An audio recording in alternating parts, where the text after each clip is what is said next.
viajaram por inúmeros estados e passaram por mais de 200 escolas do país para falar sobre a importância da preservação da natureza e da adoção de hábitos corretos para o meio ambiente.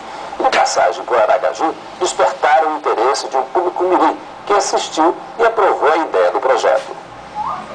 A turminha fica de olhos vidrados na fantasia.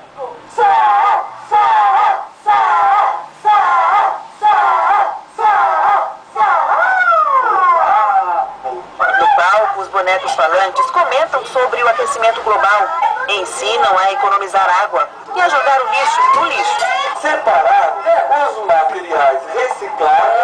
O Teatro de Fantoches é apresentado para alunos do ensino fundamental de uma escola particular em Aracaju. O trabalho de educação ambiental foi ideia do programador de sistema Evandro Oliveira e da técnica ambiental Lidiane Vieira. A minha experiência como técnica ambiental, mas também de amigos, biólogos, pedagogos, cineastas, a gente conseguiu elaborar um texto onde a gente contém todas as informações, como aquecimento global, lixo, degradação, o defeso, que de uma maneira lúdica, brincante, a gente passa a passar essas informações de uma forma agradável. A maratona ambiental começou há 9 meses na cidade de Guarujá, em São Paulo, e já passou por 5 estados. A meta é percorrer toda a América Latina de bicicleta. Muito mais que falar sobre a preservação do meio ambiente, eles querem despertar o amor pela natureza, sentimento que ensina valores como o respeito ao próximo e o zelo pelos recursos naturais.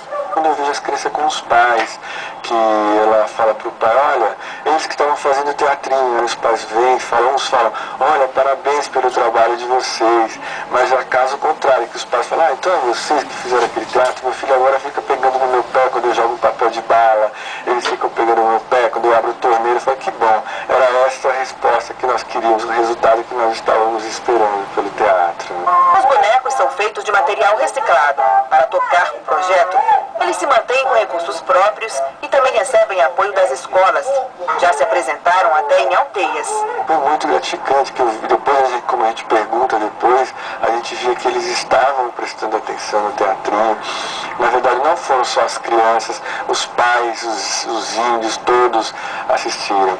E algumas coisas não tinham nem graça, porque eles já preservam a natureza mesmo, né? Então, acho que nem tinha tanto valor, porque eles eram as aulas pra gente, né? Depois da apresentação, os alunos aproveitam para saber mais. Nossa viagem de bicicleta. A gente viaja de bicicleta principalmente porque não polui a natureza. A lição passada de forma lúdica é recebida de braços abertos. No teu dia a dia, você já faz alguma coisa para ajudar? Não jogar plástico de bala no chão, guardar no bolso. Na praia, quando eu estiver chupando picolé, não jogar na areia, botar numa bolsinha. Eu faço bonecos com as coisas que eu ganho, com as coisas que eu bebo, que eu como, eu pego e faço. Recicla o material. Reciclo.